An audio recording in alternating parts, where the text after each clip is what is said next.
श्री राम श्री राम श्री राम श्री राम। माझे सद्गुरू सदश्री यांना माझे कोटी कोटी नमस्कार। सर्व श्रोत्यांना माझा सविनय नमस्कार। गीता धर्म मंडळ मला ही संधी देत आहे त्याबद्दल त्यांची मी शतशः आभारी आहे।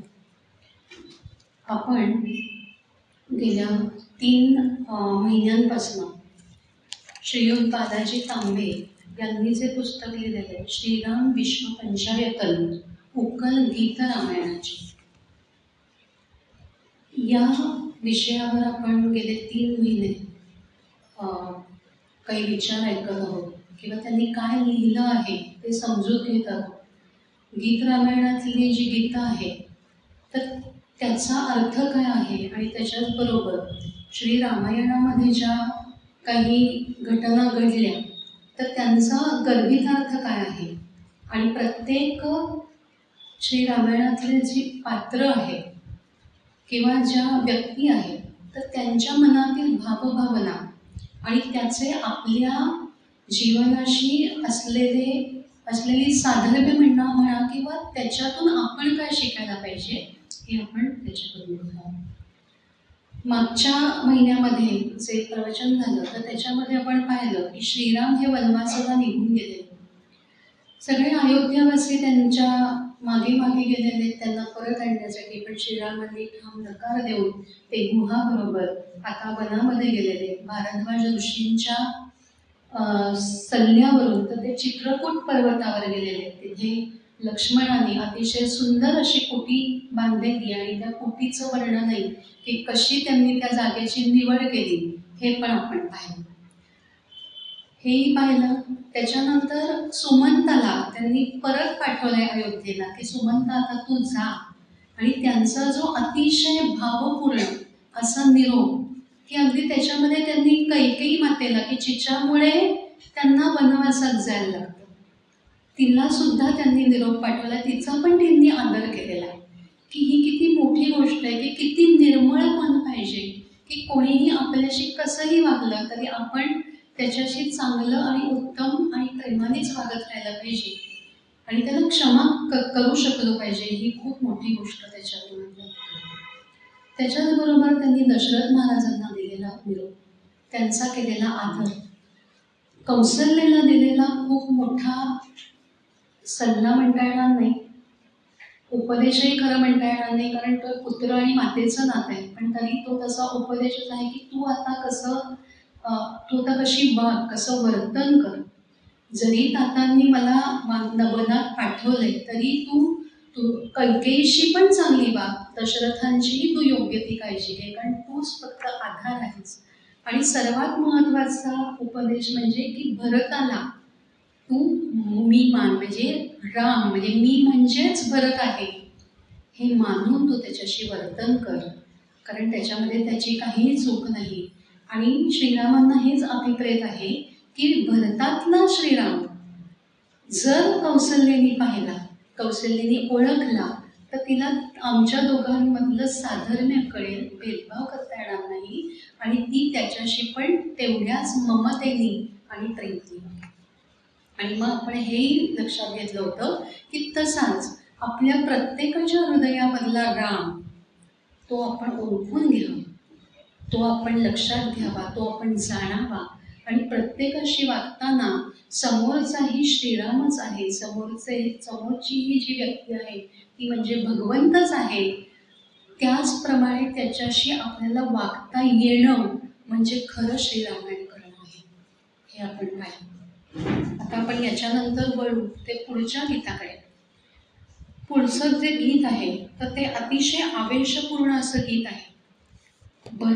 भरताला परत बोलवल्यानंतर त्याला सगळीची स्थिती कळली, अयोध्येमध्ये काय झालं त्याच्यानंतरचं ते गीत आहे।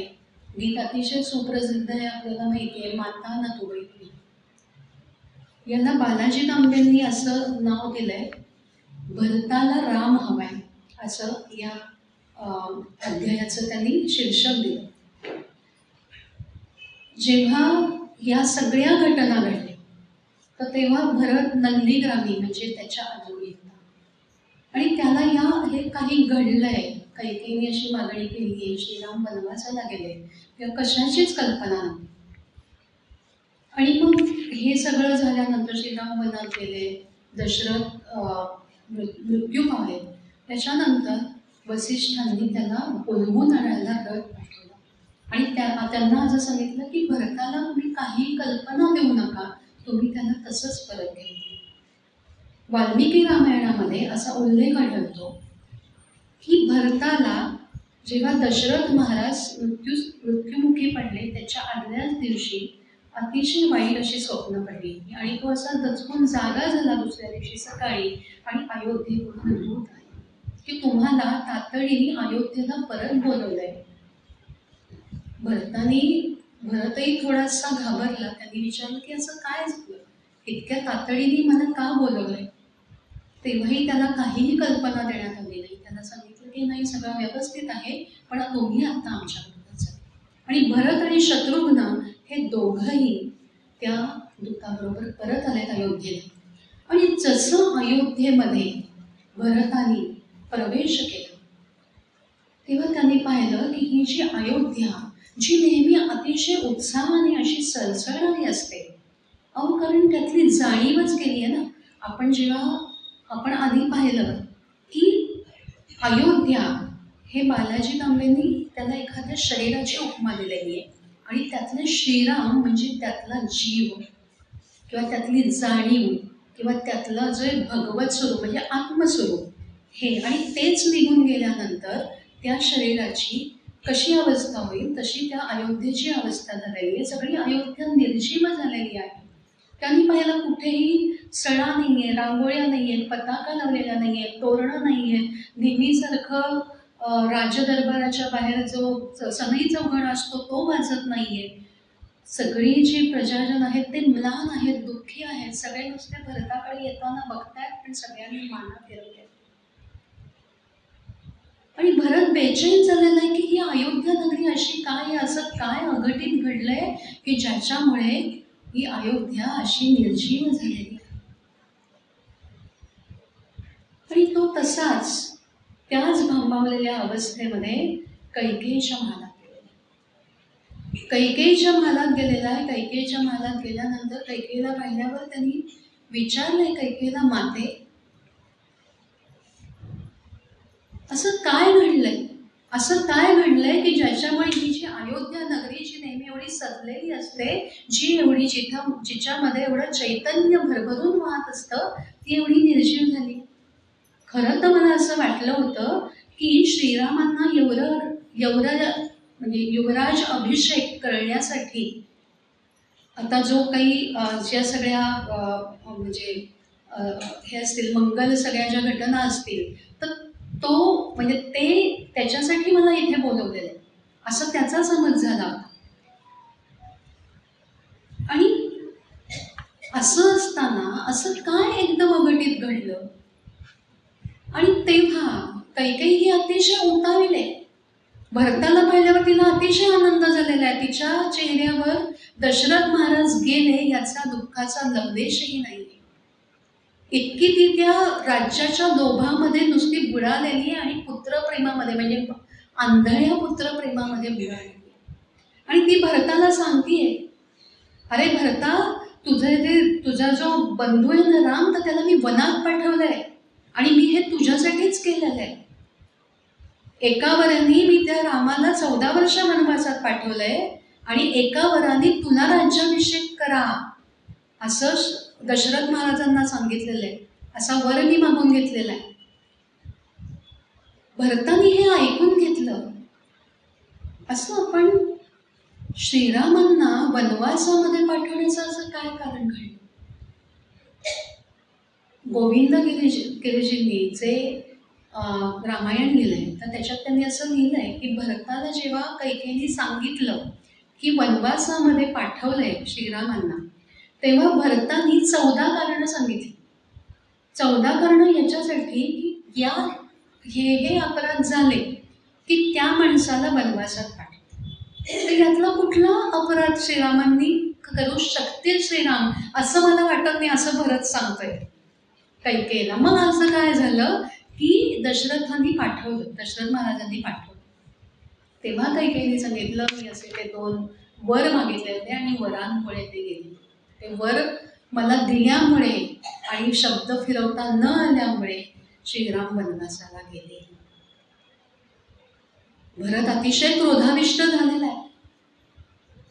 भरत म्हणतोय की तू हे काय केलंस? अगं मी त्या राज्यासनावर किंवा त्या युवराज होण्याच्या लायकीचाच नाहीये. खरी जी पात्रता आहे, खरं जे सामर्थ्य आहे ते खरं तर श्रीरामांचं आहे. त्यांनीच तिथे बसायला पाहिजे. मी आत्ताच्या आत्ता दशरथ महाराजांकडे जातो आणि त्यांना सांगतो की मला हे राज्य नकोय, पहिल्यांदा आपण वनामध्ये जाऊ, श्रीरामांना परत आणू, आपला शब्द आपण परत घेऊ. आणि तेव्हा त्याला कैकेयी सांगते की मी हा जो वर मागितला आहे त्याच्यामुळे श्रीरामांच्या विरहामुळे महाराजांना तो शाप मिळाला होता, त्याच्यामुळे त्यांचंही विरह असत. आता मात्र भरताच्या रागाला सीमा उरलेली नाहीये आणि तो म्हणतोय माता न तू वैरिणी, माता न तू वैरिणी, माता न तू वैरिणी, अश्वपतीची नभेच कन्या, नभेच माझी माय, धर्मात्म्यांच्या वंशी कृत्या निपजे नांदे काय, वधनाथाचा करील मुढे, पतिव्रता का कुणी, माता न तू वैरिणी. अगं तू अश्वपतीची कन्या म्हणून शोधतेस का? कारण अश्वपती हा जो राजा आहे तो अतिशय धर्मशील आहे, अतिशय उत्तम चारित्र्याचा आहे आणि तिची तू कन्या शोभत नाहीस. तू हे काय केलंयस? पुढे तो म्हणतात धर्मात्म्याच्या वंशी कृत्या निपजे नांदे काय, म्हणजे असा जो धर्मात्मा आहे त्याच्या पोटी तुझ्यासारखी कृत्या म्हणजे एखादी जशी राक्षसी नसते तशी इतकी दुष्ट बुद्धीची स्त्री कशी काय निपजली. म्हणजे भरत इथे कैकेयीचं जे मूळ किंवा जे कुळ आहे किंवा तो जन्म आहे तोच वृथा ठरवतो. म्हणजे तू कसं काय असं शक्य आहे असं तो म्हणतोय. वधनाथाचा करील मुढे, अगं तू तुझ्या नाथांचा वध केलाय, तुझ्यामुळे त्यांना मृत्यू आलाय, तुला कळतंय का हे? पतिव्रता का कोणी, तुला कसं पतिव्रता म्हणू? तुझ्या वरामुळे आज दशरथ महाराज जे एवढे दानशील, जे एवढे चारित्र्यशील, ज्यांनी या रघुवंशाची कीर्ती दिगंतरामध्ये नेली, ते आज मृत्युमुखी पडले. तू स्वतःच्या हाताने, स्वतःच्या बोलांनी त्यांचा तू वध केलास, तुला कसं पतिव्रता म्हणणार? पुढे म्हणताय शाखेसह तू वृक्ष तोडिला, शाखेसह तू वृक्ष तोडिला, फळा इच्छिसी वाढ, आत्मघातकी ज्ञानाचे या गातील घाट पवाड. अगं हे जे तुझं ज्ञान आहे ना, ज्ञान म्हणजे कुठलं की ते जे वर आहेत ते असे जपून ठेवायचे आणि नको त्या वेळेला आणि नको ते मागण्यासाठी ते वापरायचे. हे आत्मघातकी तू, हे तू स्वतःचं सुद्धा नुकसान करून घेतलंयस. कारण याच्यामध्ये तू स्वतःचा सुद्धा नाश ओढवून घेतलायस. कारण तू स्वतः आता तू तुझा नवरा गमावलायस, तू तुझा नवराच गमावलायस असं नाही, तू तुझा आता खरं तर पुत्रही गमावलायस. आणि तुझ्यामुळे आज ही सगळी अयोध्या नगरी ती दुःखात पडली आहे, त्यामुळे तू त्यांचं प्रेमही गमावलंयस. म्हणजे हे आत्मघातकी ज्ञान आहे. इथे तू रसातळाला जातीयस, तुझा विनाशाची तू सुरुवात केलीस असं ते म्हणतात. स्वीकारिन मी राज तुझ्या सव, स्वीकारिन मी राज तुझ्या स्तव, कीर्ती होईल दुणी, माता न तू वैरिणी. अगं तुझ्यासाठी मी हे राज्य स्वीकारणं शक्य आहे का हे? अगं हे माझ्या मनाला कुठेही पटणारच नाही.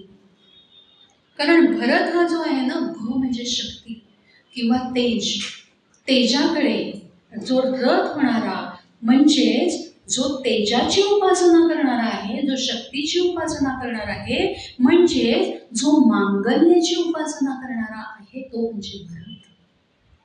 आणि असं जो सत्वशील आहे ज्याचं स्वतःच्या पित्यावर, श्रीरामांवर आणि सगळ्या राज्यजनांवर आणि मुख्य म्हणजे सच्शीलते अतिशय प्रेम आहे असा तो म्हणत आहे.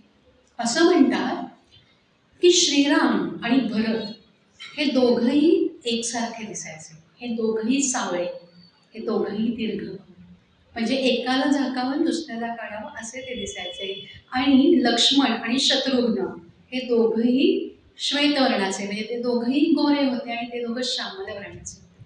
आणि भरताला श्रीराम हा अतिशय प्रिय होता, म्हणजे तोही भक्तच होता खरं तर श्रीरामांचा, असंच म्हटलं पाहिजे.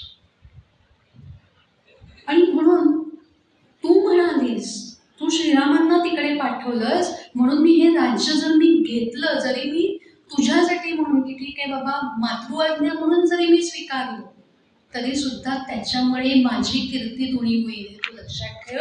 इथले कोणीही अयोध्याजन आहेत ते कोणीही मला कधीही क्षमा करणार नाही. आणि त्यांचं जाऊ देत, मी स्वतः मला क्षमा करू शकणार नाही. वनात भ्रात्या धाडिलेस तू, स्वर्गी धाडिले ता, श्रीरामांते वल्कल देता, कानच जळले हात. उभी न राही पळभर येथे, उभी न राही पळभर येथे, काळे कर जावनी, मातान तू वैदिनी, मातान तू वैदिनी, मातान तू वैदिनी. माझ्या भ्रात्याला तू वनात धाडलंयस, स्वर्गामध्ये तातांना धाडलंयस आणि श्रीरामांना तू वल्कल दिलीस. कारण आधी वर्णन आपण ऐकलंय की जेव्हा श्रीराम वनामध्ये जायला निघाले तर तेव्हा श्रीरामांनी सगळी जी राजवस्त्र ती त्यांनी उतरवलीत आणि तेव्हा कैकेयीने स्वतःच्या हातांनी त्यांना वल्कल दिली. आणि हे करताना म्हणजे तुला लाज कशी, म्हणजे इथे भरताला खरं सांगायचं तर त्याच्या आईची लाज वाटते. खरं तर आई किंवा माता हे आपल्या हिंदू संस्कृतीमध्ये दिलेलं सर्वोच्च पावित्र्याचं, मांगल्याचं श्रद्धास्थान किंवा आदर्शस्थान मानलं जातं.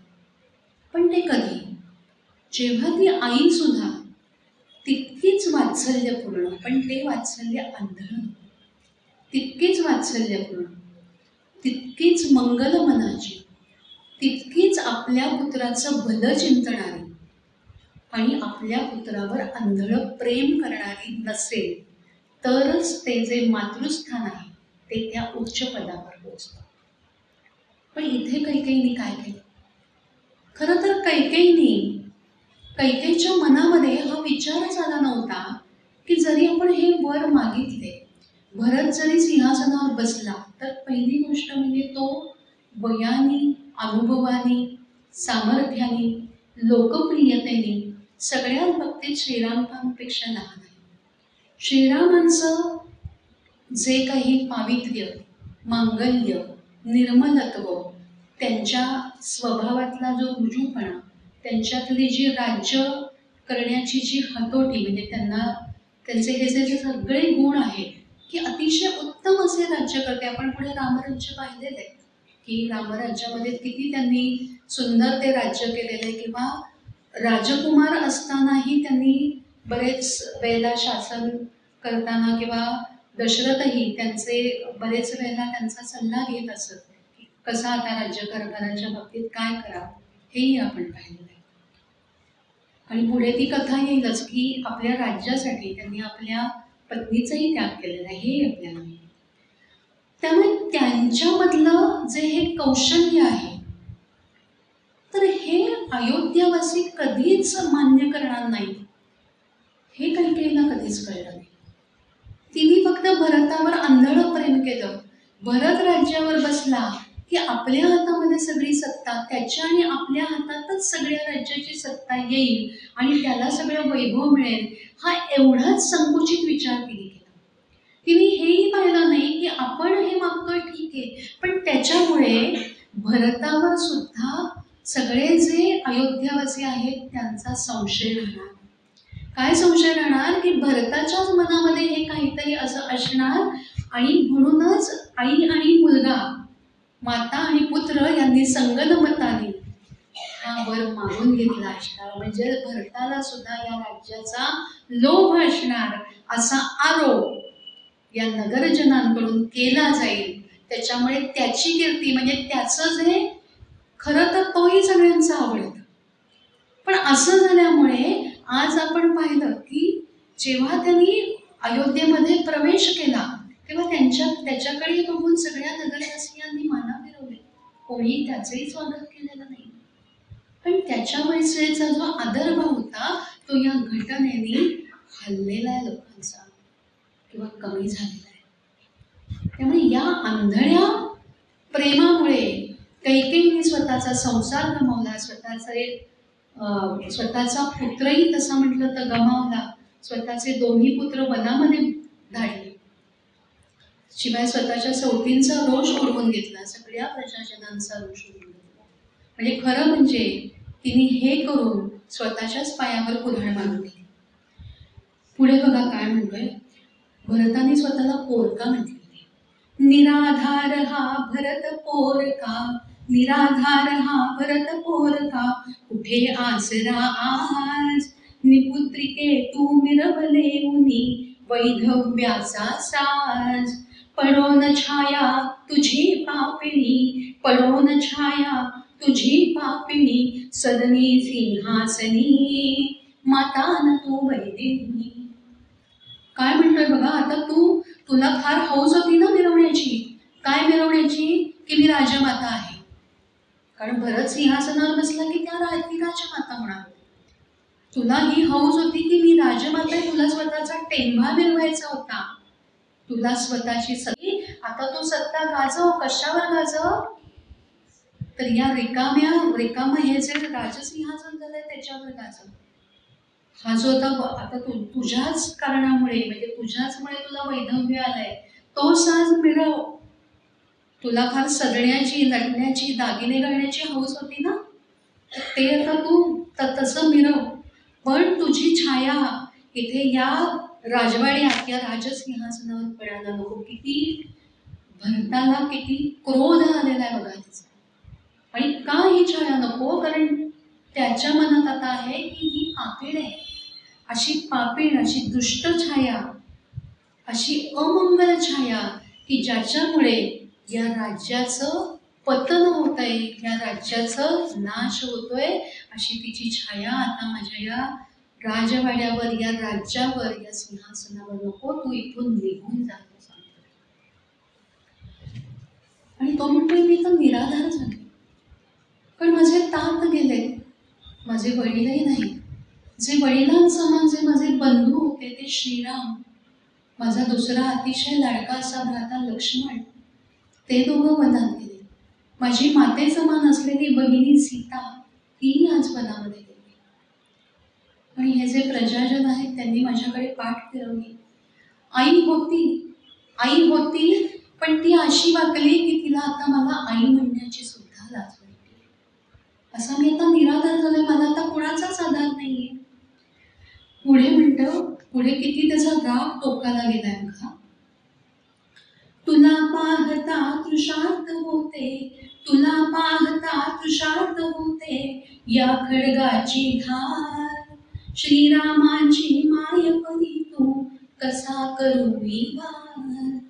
कुपुत्र म्हणतील मला कैकेयी, कुपुत्र म्हणतील मला कैकेयी, माता दोघी जणी, माता तू वैदिनी.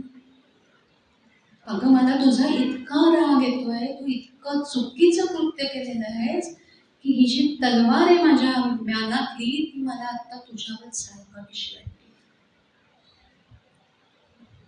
पण तू श्रीरामांची आई आहेस, शेवटी सावत्र का होईल, पण तू श्रीरामांची माता आहेस, तुझ्यावर मी कसा वागू? आणि माझ्यावर संस्कार आहेत ग. तुला जर मी असं मारलं तर ज्या दोघी माता आहेत, भलेही तू त्यांचं काही वाईट चिंतलेलं असो, भलेही त्यांचे पुत्र तुझ्यामुळे वनात गेलेले असो, पण त्या मला दोघी कधी क्षमा करेल, कारण त्यांच्यावरचे संस्कारच तसे आहेत. आणि म्हणून मी तुझा वध करणार नाही. म्हणजे हे जे हा जो क्रोध आहे, हे मला वाटतं आपल्या पूर्ण हिंदू संस्कृतीतल्या ग्रंथातलं हे पहिलं एकमेव उदाहरण असेल की जिथे पुत्राला आपल्या मातेची एवढी लाज वाटली आणि एवढा क्रोध झालेला आहे. कसा शांत होऊ शब्दाने मी, कसा शांत होऊ शब्दाने मी, कौसल्येचा शोक सुमित्रेच त्या उदास वाणे, सुमित्रेच त्या उदास वाणे, गमतील तिन्ही लोक. कुठल्या वचने नगरजनांची, कुठल्या वचने नगरजनांची, करू मी समजावणी, माता तू वैदिनी. मी त्या कौसल्य मातेचा शोक कसा शांत करू, कुठल्या शब्दात त्या सुमित्रेला समजावू. अगं नगरजन जे सगळे अयोध्येवासी आहेत त्यांना मी कसं समजावू, तूच मला सांग. इथे वाल्मिकी रामायणामध्ये असा उल्लेख आहे की जेव्हा भरत याच्यानंतर कौसल्येला भेटायला गेला तेव्हा कौसल्याने पहिल्यांदा त्याला खूप कटू वचनांकडे दिली. ती त्याला म्हणाली की तुला हे राज्यच हवं होतं ना, तुला आणि तुझ्या मातेला हे राज्यच हवं होतं ना. आता हे जे राज्य आहे, हे जे राज्य सिंहासन आहे, तर ते पूर्ण निष्कंटक झालेलं आहे. तुझ्यामध्ये आता कुणाचा राठ्या नाही. माझा पुत्रही मनात गेलाय, लक्ष्मणही मनात गेलेला आहे. तेव्हा आता तू अगदी आरामात राज्य कर, राज्याभिषेक करून घे, राजवल्कलनेच, आणि या राज्याचा अगदी मनापासून उपभोग घे. आता तुला कोणीच नाही थांबवणार. अशी कटू वचनं ऐकवलेली आणि भरत अक्षरशः तिच्या पायाशी कोसळलेला आणि त्यांनी सांगितलंय, माते माते अगं मला काहीच माहीत नव्हतं ग यातलं, मला याची काही पूर्वकल्पना नव्हती, मला क्षमा कर. सुमित्रेची त्यांनी समजूत घातली आणि पुढे त्यांनी जो निर्धार केलाय तो खूप महत्वाचा आहे. वनाहूनही उजाड झाले, वनाहूनही उजाड झाले, रामाविण हे धाम, वनात हिंडून धुंडून आणीन परत प्रभू श्रीराम. नका आडवे येऊ कोणी, हे कैकेयी नाही बरं का, नका आडवे येऊ कोणी आता, नका आडवे येऊ आता कुणी माझी आपणी, माता न तू वैरिणी. आता एकच फक्त मी करू शकतो, आपण एकच करूया, सगळेजण वनामध्ये जाऊया किंवा मी वनामध्ये जातो, मी त्या श्रीरामांना परत कुठून आणतो, कुठेही ते लपलेले असू दे त्यांना शोधून आणतो आणि त्यांच्या सुपूर्द हे राज्य करतो, त्यांच्या पायाशी हा राजमुकुट ठेवतो, त्यांना राज्याभिषेक करतो, त्यांची क्षमा मागतो, माझ्या आईच्या तर्फे त्यांची क्षमा मागतो आणि माझ्यामध्ये कोणी येऊ नका. हात येतो कैकेयीला ऐकवतोय की तू आता, मी तुझं काही ऐकणार नाही, मी आता तुझं काही ऐकणार नाही, तू याच्या पुढे एक शब्दही बोलू नकोस, मला तुझं काही ऐकायचं नाही, तू इथून निघूनच जा.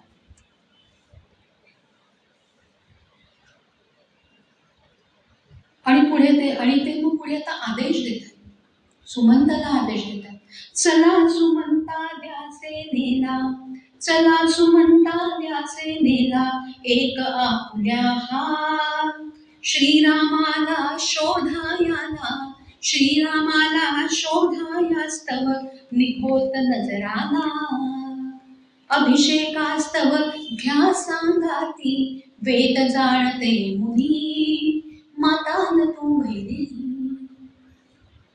सुमंता किती नजरा घ्या, म्हणजे किती जणांना बरोबर घ्या, की अख्खी सेना घ्या बरोबर. का? कारण इतके जण जे जर शोधायला निघाले तर कुणाच्या तरी नजरेला श्रीराम पडतील, त्यांना आपल्याला लवकरात लवकर शोधून आणता येईल. म्हणजे तो आता किती उत्तावेळ झालाय. आता या भावनांमधला जो उत्कटता, म्हणजे आधी तो इतका संतापलेला आहे, कैकेयीवर संतापलेला आहे, कैकेयीवर त्यांनी सगळा राग काढलाय, तिला म्हणजे खरं तर संतापलाय, पण त्याच्यातून त्यांनी खरं तर कैकेयीची कान उघडणी करून तिला खरं तर परत मार्गावर आणले, की आपलं काय चुकलं हे तिला त्याच्यामुळे कळले. म्हणजे अभ्यंकर, आपले शंकर अभ्यंकर आहे, तर त्यांच्या प्रवचनामध्ये त्यांनी सांगितलं की ज्या अर्थी भरत जेव्हा कैकेयीला भेटायला आला आणि जेव्हा त्याला कळलं नाही की दशरथ महाराज गेले, त्या अर्थी म्हणजे कैकेयीची जी लालसा किंवा तिची जी मदांधबुद्धी इतकी ती काय म्हणतात त्याला दूषित झाली होती की तिने बहुतेक तेव्हा सौभाग्याचा साजही काढला नव्हता. आणि म्हणून तिच्या हे लक्षात आलं नव्हतं की म्हणजे भरताच्या हे लक्षात आलं नाही की दशरथ महाराज गेले. आणि म्हणून म्हणजे ह्याचं हे जे सगळं ते त्यांनी वागताडण केलेलं आहे, त्यांनी कैकेयीला सुद्धा जागेवर आणलेलं आहे, तिची चूक तिला समजून दिलेली आहे. आणि आता आता भरत म्हणजे आपलं पण आयुष्य असं असतं का की आपल्या आयुष्यात काहीतरी अतिशय आकस्मिक असं काहीतरी घटना घडून जाते आणि तेव्हा आपण एकदम भावना विवश होऊन आपण राग करतो, बोलतो दुसऱ्याला. पण त्याच्यानंतर ह्याच्यातून आता मार्ग कसा काढायला पाहिजे, भरताने इथे तो विचार लगेच सुरू केला आहे की ठीक आहे की आपल्या मातेकडून ही चूक झाली आहे, पण ही चूक आता कशी सुधारता येईल, तर श्रीरामांना शोधून आणायचं आणि त्यांना परत राज्यपदावर बसायचं.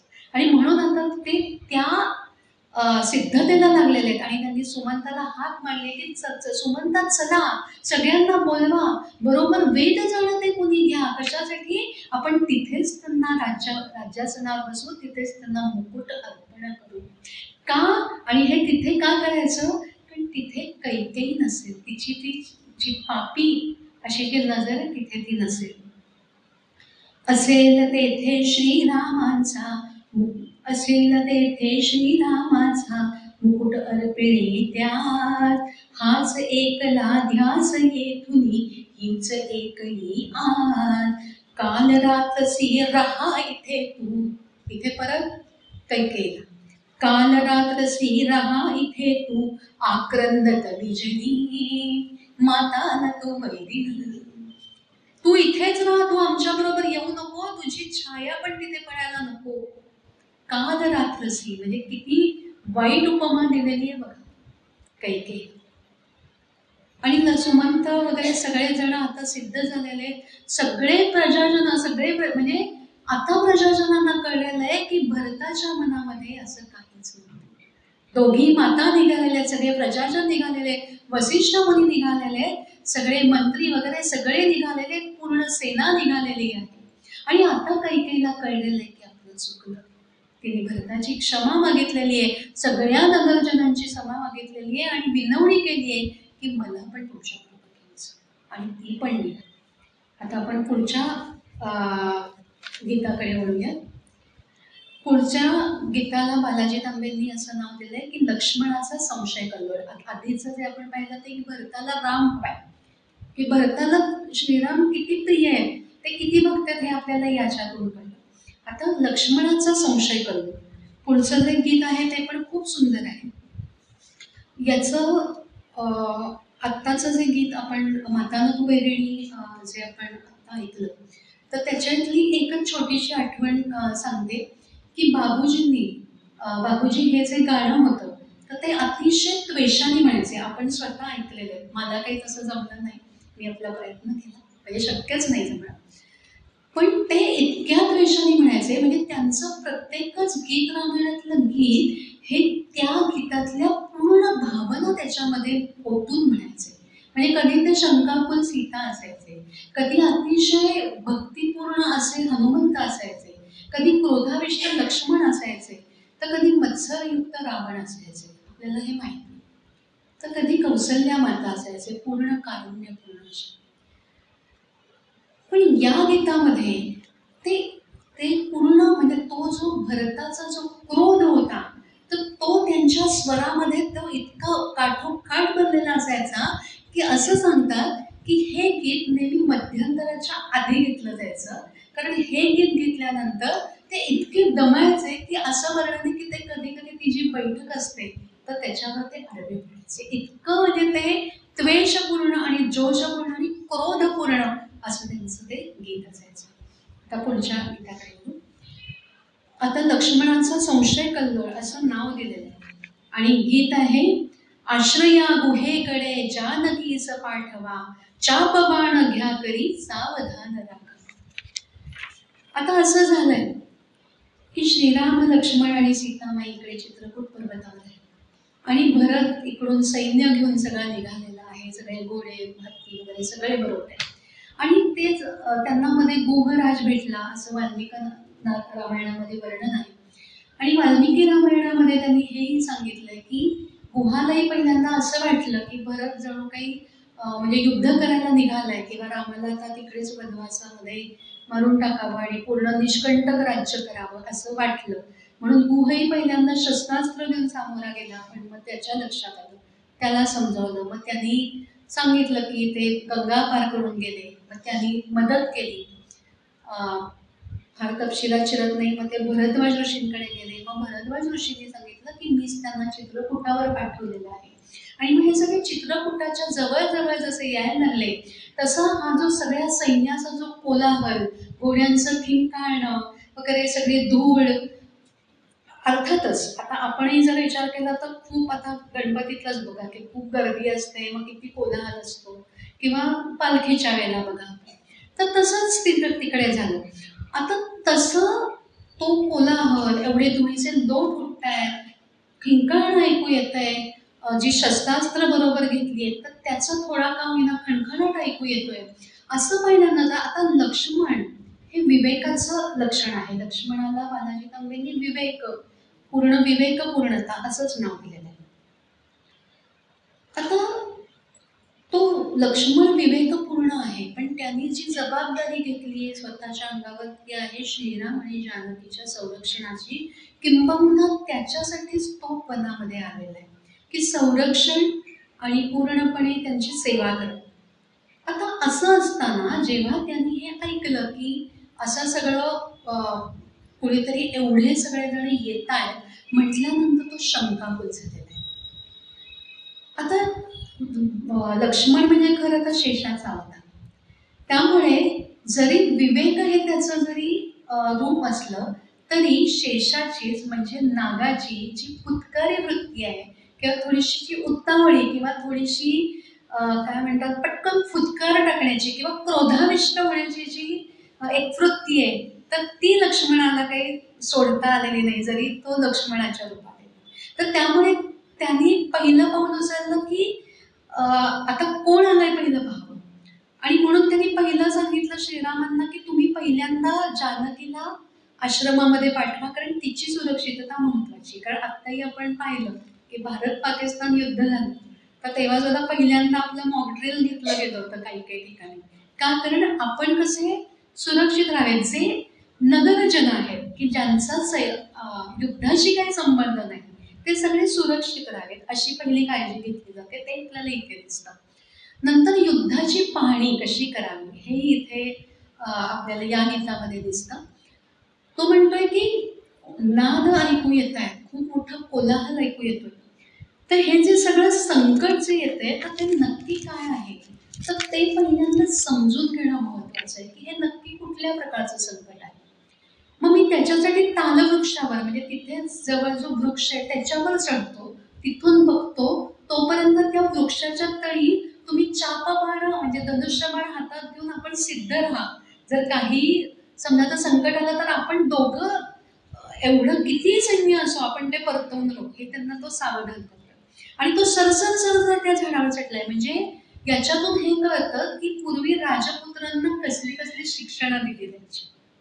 सरसर सरसर त्या वृक्षावर चढलेला आहे, तिथे चढलाय, तिथून पाहतोय आणि त्याला दिसतंय की खूप मोठं सैन्य येतंय, अश्व आहेत, हे आहे ते आहे.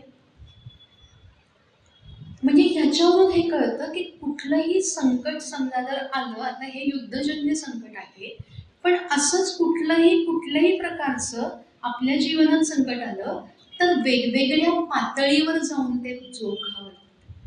मन, बुद्धी आणि विचार की नक्की कुठल्या प्रकारचं आलंय, मग याचं कारण काय असेल, मग याचं आपण कसं निराकरण करू शकतो, त्या संकटाची तीव्रता कितपत आहे ते आपल्याला झेलता येईल का. म्हणजे बालाजी तांबेंनी हे असं विश्लेषण याच्यात खूप छान केलेलं आहे.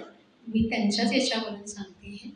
पण हे आपल्याला एक खूप छान याच्यावरून कळतं की त्यांनी वेगवेगळ्या पातळ्यांवरून आधी जमिनीला कान लावून पाहिले की किती आवाज येत आहेत, किती टाकांचा येते, मग वृक्षावरून पाहिलं. आणि मग त्यांनी राघवांना सांगितलं की असं असं सैन्य येत आहे. आणि मग त्यांनी मगाशी मी म्हटल्याप्रमाणे की भरत हा श्रीरामांची प्रतीक होता. भरताला त्यांनी पाहिलं आणि मग त्याच्या लक्षात आलं की भरत येतोय आणि तो क्रोधाविष्ट झालाय. आधी आपण थोडंसं गीत ऐकू आणि मग पुढचं विश्लेषण पाहू.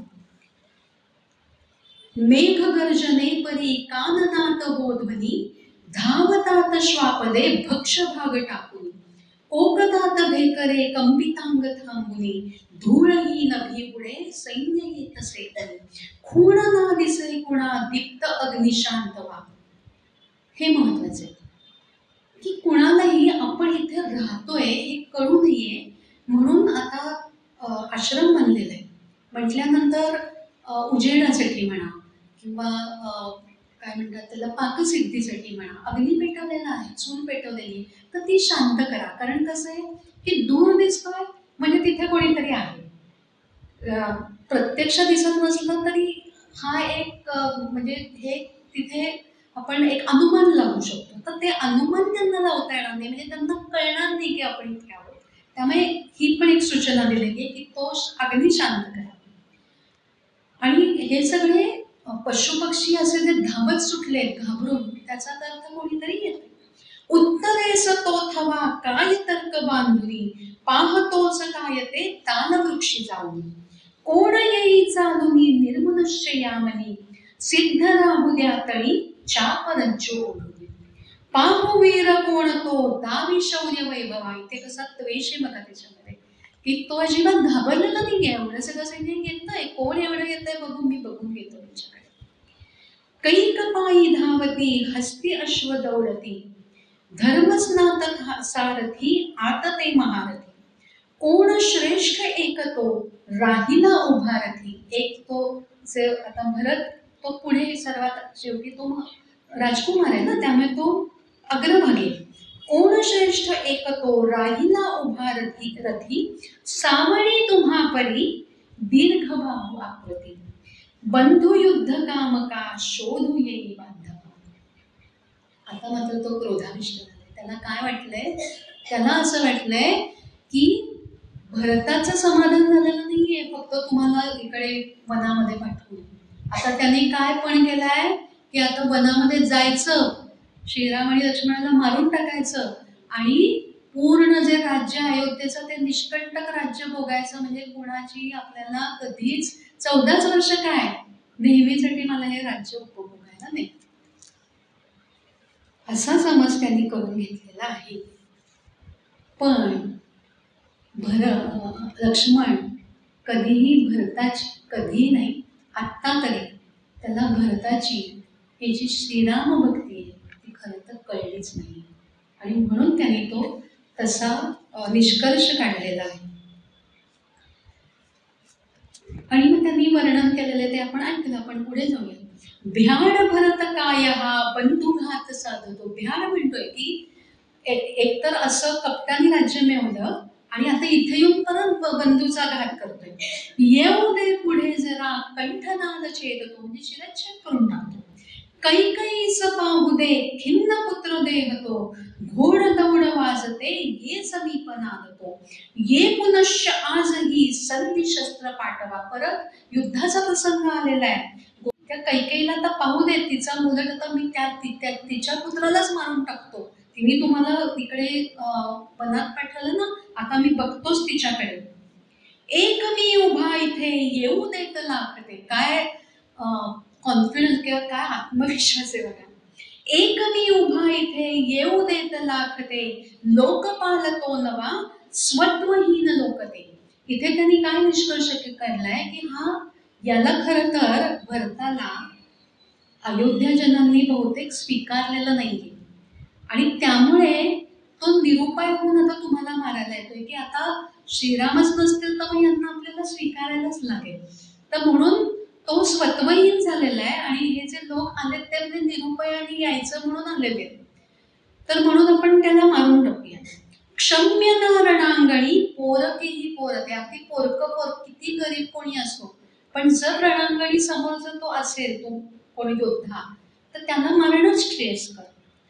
शत्रुनाश क्षत्रिया धर्मकार्य थोरते, ये समोर त्यासमी धाडितोच रौरवा. त्याला मी नरकात पाठवून टाकतो. नावरेच क्रोध हा बोधिल्या अनेकदा, राम काय जन्मला सोसळ्यास आपला. अरे किती अपमान सहन करायचे, किती अन्याय सहन करायचा. श्रीरामांनी काय नेहमी सहनच करत बसायचं आणि किती संकट झेलायची. इतकी संकट आली ती काय पुरेशी नाहीत का म्हणून हा भरत परत इथे आलाय. होऊ द्यायचं मेदिनी पापमुक्त एकदा. म्हणजे इथे त्याला भरत म्हणजे नुसतं इथे पापाचं प्रतीक वाटतंय की तो मेला म्हणजे खरं पूर्ण पाप संपून जाईल आणि ही पृथ्वी एकदाची पापमुक्त होईल. भरतखंड भोगू दे राम राज्य संपदा, धर्म रक्षण रक्षणी मी अजिंक्य वासवा. ही जी पृथ्वी आहे तर तिला आता रामराज्य बघू दे, या भरताचाही मी नाश करून टाकतो. आता बघा बरं का की त्वेषपूर्ण तो झालेला आहे, द्वेषपूर्ण झालेला आहे. सगळे त्यांनी ठाम मत करून घेतलेलं आहे की भरत मारण्यासाठीच येतोय. पण श्रीराम म्हणजे जाडी. श्रीरामांना काय माहिती नाही. श्रीरामाने त्याला समजावलंय, अरे भरता, अरे लक्ष्मणा, तुला भरताचं आपल्यावरचं प्रेम माहिती नाही का? असं काय करतोस? तो नक्की आपल्याला इकडे भेटायला आलाय. त्याला दशरथ राजांनी सांगितलं असेल की असं असं झालंय आणि न राहून प्रेमापोटी तो आपल्याला भेटायला आला असेल. तू शांत हो. आता इथे महत्वाचं म्हणजे कसं की आपल्या कर्तव्याचा किंवा आपलं जे शौर्य आहे तर त्याचाही एक गर्व कसा होतो. इथे लक्ष्मणाने काय विचार केलाय की मी एकटाच आहे की जो श्रीरामांचं रक्षण करू शकतो आणि मी एकटाच ही पृथ्वी सगळी पापमुक्त करून टाकेन आणि त्यांच्या संरक्षणाची, त्यांच्या सेवेची पूर्णपणे सगळी जबाबदारी माझ्यावर आहे आणि मी एकटाच ते करू शकणार आणि मी एकटाच ते करणार आहे. म्हणजे इथे लक्ष्मणाला गर्व झालेला आहे आणि हा गर्व होणं पण साहजिकच नाही का. कारण शेषाने पूर्ण पृथ्वीचा भार स्वतःच्या मस्तकावर घेतलाय आणि विष्णू आहेत तेही शेषशाही, त्यामुळे त्याला हा जो गर्व झालेला आहे. पण तो गर्व श्रीरामांनी अतिशय मृदू अशा वचनांनी दूर केलेला आहे आणि लक्ष्मणाला शांत केलेलं आहे. आणि आता पुढचं जे आहे ते मात्र आपण पुढच्या भागात बघू, कारण पुढचं गीतही मोठं आहे आणि अतिशय आशयपूर्ण आणि अतिशय सुंदर गीत आहे आणि त्याच्यातलं जे तत्वज्ञान आहे तर ते आपल्याला जीवनात रोजच पाहण्यासारखं आहे. कारण पुढचं पराधीन आहे जगती, ते आज होऊच शकणार नाही. झालेली सेवा सर्व श्रोत्यांच्या चरणी आणि श्रीकृष्णाच्या चरणी आपण. जे काही चुकलं असेल ते माझं होतं, जे काही उत्तम होतं ते माझ्या मुलींचं होतं. श्रीराम.